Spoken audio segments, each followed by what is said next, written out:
Estamos aqui no estúdio com César Maia, ex-prefeito do Rio de Janeiro, candidato do Democratas ao Senado. Bom dia, muito obrigada por ter atendido ao nosso convite. Bom dia, Lúcia, bom dia, Maurício. Estava com saudades da CBN. Estou de volta. É verdade. Prefeito, nós fazemos sempre uma pergunta aqui aos nossos entrevistados candidatos. Quem são os seus suplentes? Ronaldo César Coelho, já foi deputado federal.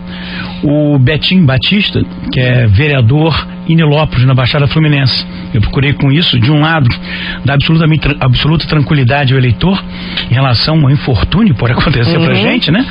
E alguém que ascende tem que ser alguma pessoa com um padrão de senador, e também a presença da Baixada Fluminense na chapa. Agora, por que o senhor quer ser senador? Olha, eu acho que o senador, ele é o último ponto da carreira no legislativo. Eu fui deputado federal 2 vezes, deputado constituinte. O legislativo começa no vereador, deputado estadual, federal e senador. A experiência acumulada, eu fui secretário de Fazenda, deputado 2 vezes, prefeito da mais importante cidade do Brasil por 3 vezes. Isso, já tenho 65 anos, né? Senador é um cargo sênior, né? E acho que posso contribuir com o resgate do Senado. Lúcia, o Senado tem 2 funções constitucionais que não são exercidas. A primeira é a representação da federação, são 3 senadores por estado, que é uma representação do seu estado e de cada município suprapartidária. Isso é fundamental. Os 3 senadores devem lutar pelo seu estado e pelos seus municípios, independentemente do partido político, do governador e dos prefeitos. Segundo, está no artigo 52 da Constituição. O senador, com as suas ideias, representa o país, julga o presidente da República, nomeia os ministros do Supremo Tribunal Federal, os diretores do Banco Central, os embaixadores do Brasil no mundo todo, o procurador-geral da República, o presidente das agências reguladoras do petróleo, telecomunicações e energia elétrica, aprova ou não os tratados internacionais, os empréstimos externos. Presidente do Banco Central, diretoria do Banco Central. Todos, já comentei isso, né? Então, essas 2 funções constitucionais não são exercidas.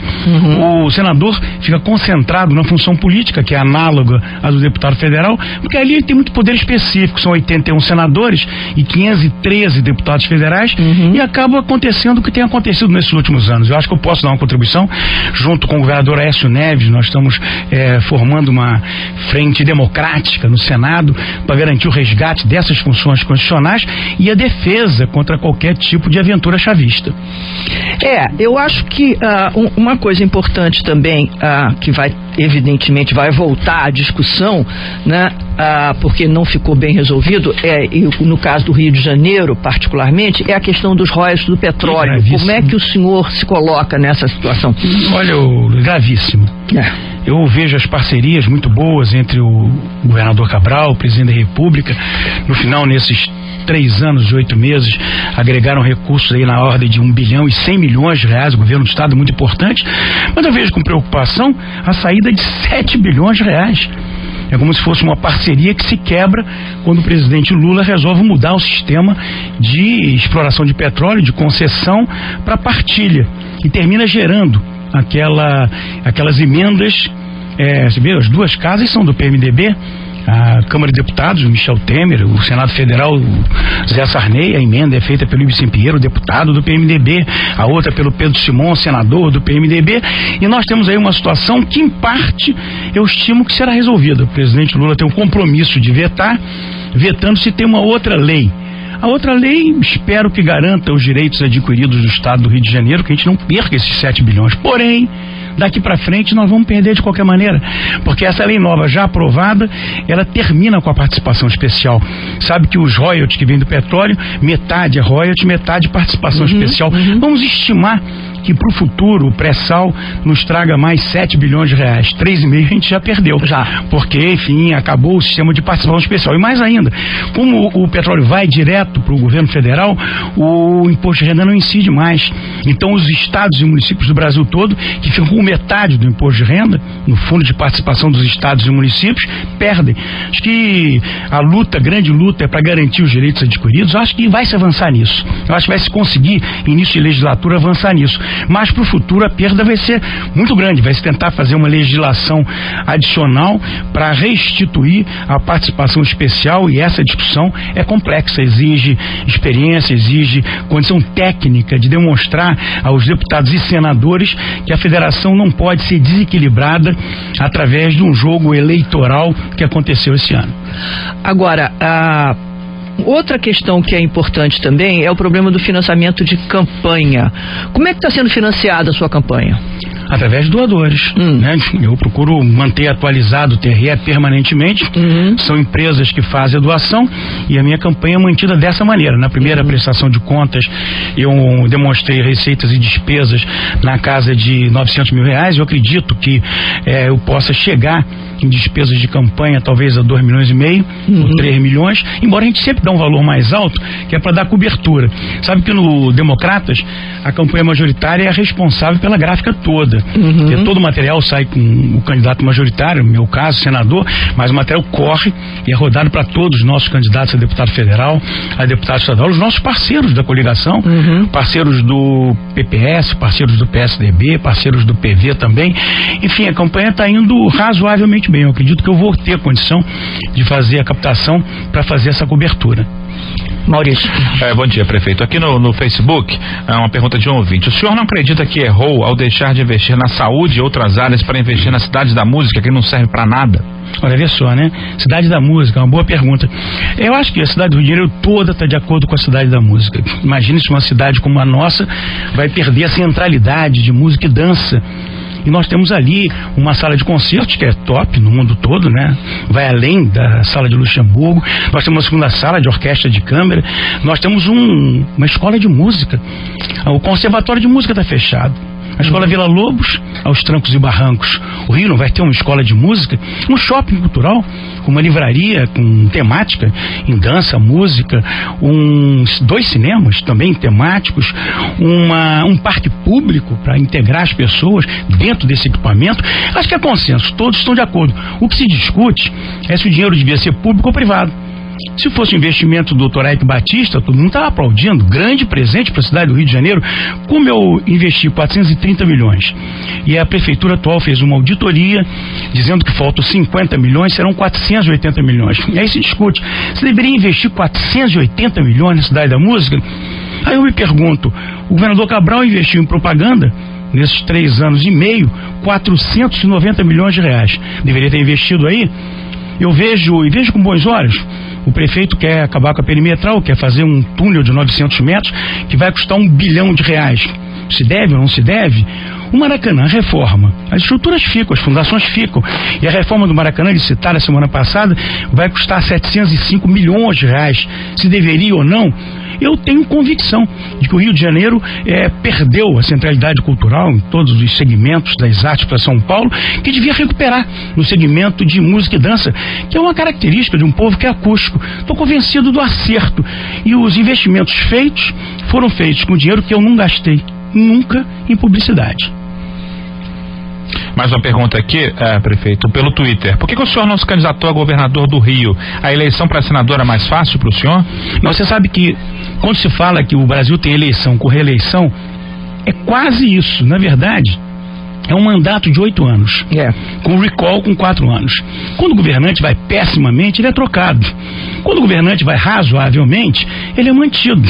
Quer dizer, dentro do meu planejamento político, eu acredito que o governador Cabral vai mais ou menos, vai razoavelmente, e 93% dos casos são reeleitos. Então o ponto não era esse. O ponto pode ser no futuro? Não sei. Eu sei que eu entro no Senado para cumprir o meu mandato e entro com muita responsabilidade e com consciência do que significa esse resgate das funções constitucionais do Senado. O senhor tem tido acesso a pesquisas de intenção de voto? Permanentemente eu faço elas. Eu não posso divulgar as que eu falo porque não estão registradas, claro, né? Mas eu analiso todas elas, do Ibope, do Vox Populi, do Censo, até do Informa, que passou a ser um instituto que uma emissora de televisão apresenta, e vejo com muito detalhe essas pesquisas todas. E como é que o senhor está nessas pesquisas? Olha, a televisão começa agora. Os candidatos com maior visibilidade, como é o caso do senador Crivella, meu caso, eles partem sempre na frente, né? Isso. E esse processo vai ser digerido agora. Elas por elas, no primeiro voto, que é o voto mais firme, né, mais forte, o senador Crivella tem aí perto de 30, eu tenho 25, o Lindbergh, o prefeito de Nova Iguaçu, ele tem aí na casa de uns 10, o Pisciani na casa de uns 5. Nos 2 votos juntos, o senador Crivella tem aí na casa de uns 40, eu tenho aí na casa de uns 35, o Lindbergh tem na casa de uns 20, o Pisciani na casa de 12 ou 13%. Mas é tudo começando agora. Agora é que a televisão informa o eleitor que há eleição. Lúcia, muita gente não sabe que é a eleição ainda, verdade, né? Não sabe para que é candidato. Eu vou pra rua todo santo dia e vejo pessoas perguntarem: eu voto em você para governador. Mas eu não sou candidato a governador, eu sou candidato a senador. Agora ela vai ter informação, ela vai digerir. Eu sempre tenho um método, né? Com 3 programas de televisão é suficiente para o eleitor saber que há eleição, para quem são os seus nomes majoritários. E aí uma pesquisa, depois desses 3 programas, eu poderia voltar aqui e dizer: olha, a tendência caminha nessa ou naquela direção. Olha, o Guilherme está perguntando o seguinte: como é que o senhor explica a explosão de favelas no período de 16 anos que o senhor teve à frente da prefeitura, sem combate nenhum à favelização? Olha, você tem que pegar uma curva, Marcelo, de longo prazo. Eu, quando cheguei na prefeitura, o crescimento das favelas estava na casa de 3,5% ao ano. Amanhã, esse ano, com o censo de 2010, vai se ver que o crescimento das favelas já caiu para a taxa de natalidade, que é o piso. Se as pessoas têm filhos, elas têm que morar ali, não vai separar as famílias como no tempo da escravidão. Então eu cheguei na taxa de natalidade de 1,5%. Você vê só, o Globo fez uma matéria muito interessante, né? A partir de um trabalho de aerofotogrametria da Firjan, mostrando que as favelas da Zona Sul, com a única exceção do Pavãozinho, só tiveram um crescimento vertical, crescimento horizontal não. Houve uma interrupção do crescimento. Eu reassentei 65 mil famílias nesses 12 anos. 65 mil famílias é um assentamento de 500 famílias mais ou menos todo santo dia, esse período todo. Agora, eu não fiz isso com truculência. As pessoas mais pobres que moram lá preferiam morar na Vieira Soto, num apartamento bonito. Se elas moram lá com dificuldade, são irmãos nossos, são conterrâneos nossos, e todas elas foram tratadas com muito respeito. O crescimento teve essa queda muito forte de crescimento, né? A taxa de crescimento diminuiu e a gente fez um assentamento muito grande. Eu vejo aí que se fala muito que vai haver reassentamento, vai haver deslocamento, e eu espero os números para que a gente possa manter essa média que eu inaugurei de 500 famílias por dia acesso a uma casa popular reassentadas. O senhor estava falando sobre o problema de resgate do papel do Senado, da Casa da Federação. Uma das coisas que é preciso ver é a questão da reforma tributária, né, prefeito? Porque a forma como nós estamos pagando os impostos, ela está toda errada, além da gente estar pagando imposto demais, né? Imaginar que de uma vez só vai se fazer a reforma tributária completa, eu diria que não tem espaço político para isso. Agora, veja só, uma das funções constitucionais do Senado é a obrigação de anualmente fazer a revisão da estrutura tributária. Tem sido feito? Você tem visto esse debate no Senado? Não. A carga tributária brasileira interna, excluindo as exportações isentas, é de 40% do PIB. Vale dizer que 5 meses por ano, o brasileiro, todos nós, ele trabalha só para pagar impostos. Tem que vir para uma base próxima de 30%. O Chile, por exemplo, é de 26%, a Argentina também de 25%. E aonde tem que se começar a reforma tributária? Primeiro, na folha de pagamentos. O trabalhador recebe pouco e a empresa paga muito. Você tem que tirar essa carga de cima da empresa para o trabalhador ganhar mais. Segundo, nos investimentos produtivos, aqueles que produzem emprego. Eu acho que se começando por aí, vai ser um grande avanço. Quanto isso vai significar em matéria de redução da carga tributária? Talvez uns 3 pontos do PIB, 3,5%, mas é um bom primeiro passo e fundamental para se criar emprego, porque o que a população precisa mesmo, e é isso que a dignifica, é emprego, carteira assinada. Tá certo. César Maia, candidato do Democratas ao Senado pelo Rio de Janeiro. Muito obrigada por sua entrevista aqui ao CBN Rio e muito boa sorte na campanha. Obrigado, Lúcia. Obrigado, Maurício. Obrigado aos seus ouvintes, amigos. E estou aqui de volta na CBN. Muito obrigado. Tá ótimo. Obrigada.